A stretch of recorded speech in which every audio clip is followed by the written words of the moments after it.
L'économie, Karim Yaoui avec nous pour un œil sur les médias. Bonsoir Karim. Bonsoir. On va commencer avec cette image lorsque des manifestants contre la loi sur le travail s'invitent en direct dans une émission. Alors on découvre cette image qui est un petit peu partagée sur les réseaux sociaux depuis à peu près 2-3 heures. C'était pendant l'émission C'est à vous de Anne-Sophie Lapix, une émission qui est dans un studio avec plein de baies vitrées. Et pendant cette émission, on voit des gens s'approcher.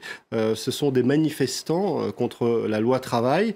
L'invité, c'était Myriam El Khomri, qui jette un petit regard inquiet à ces manifestants qui viennent frapper à la vitre. Certains sont cagoulés. En tout cas, cette image a fait le tour des réseaux sociaux. Et du côté de cette émission, on en a même profité pour faire un petit coup de buzz, un petit coup de pub sur Twitter.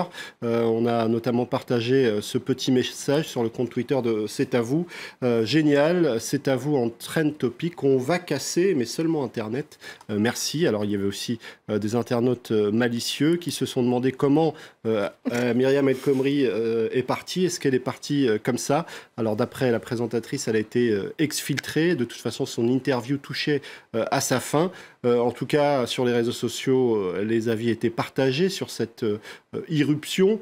Certains considèrent que c'est un bel exemple de suite dans les idées chez les manifestants. D'autres considèrent que, évidemment, c'est peut-être une forme d'agression.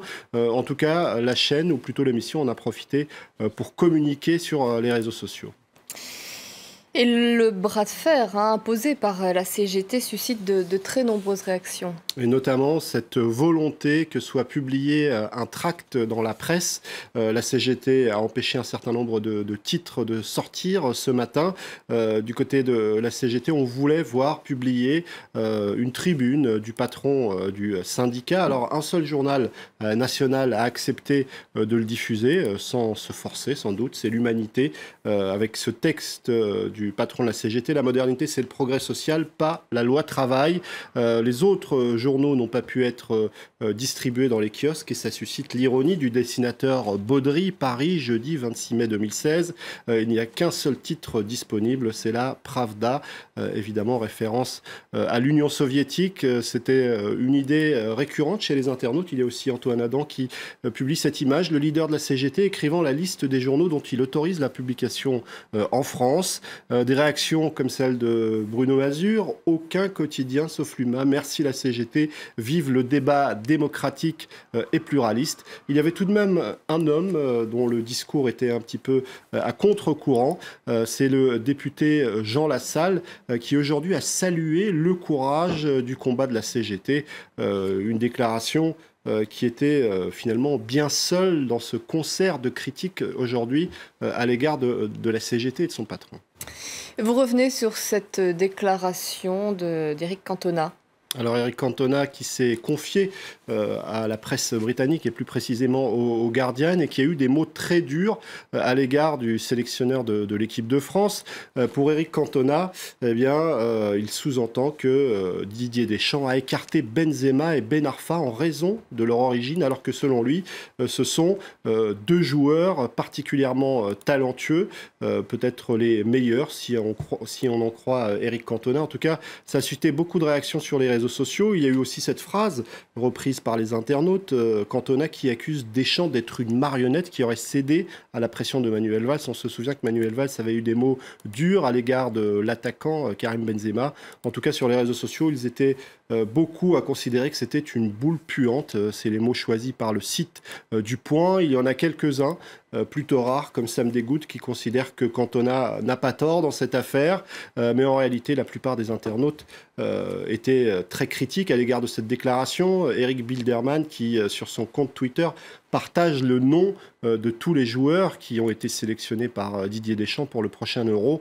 Une façon de montrer que dans cette sélection, il y a pas mal de gens d'origines diverses. C'est aussi le point de vue de Christophe Bérard. Ils étaient nombreux à évoquer le fait que le sélectionneur a rappelé Adel Rami et qu'il a aussi voulu dans son équipe Fekir, qui ne jouera pas, mais une façon de souligner que tout ça, c'est de mettre de l'huile sur un feu qui n'existe pas.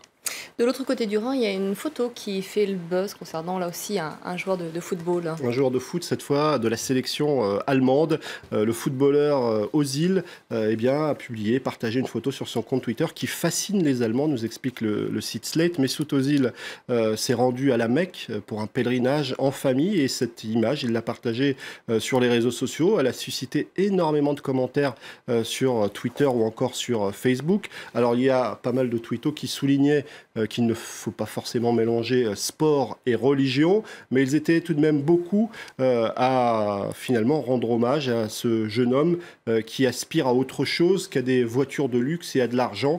En tout cas, Der Tagesspiegel souligne qu'en cette époque où un certain nombre de clichés sont colportés sur l'islam, c'est aussi un message fort que Mesut Ozil a adressé indirectement à l'opinion. Je vous remercie, Karim, pour votre chronique. Un œil sur les médias. Vous restez avec nous dans Paris Direct. Je vous retrouve dans une poignée de minutes, 22h30, heure de Paris.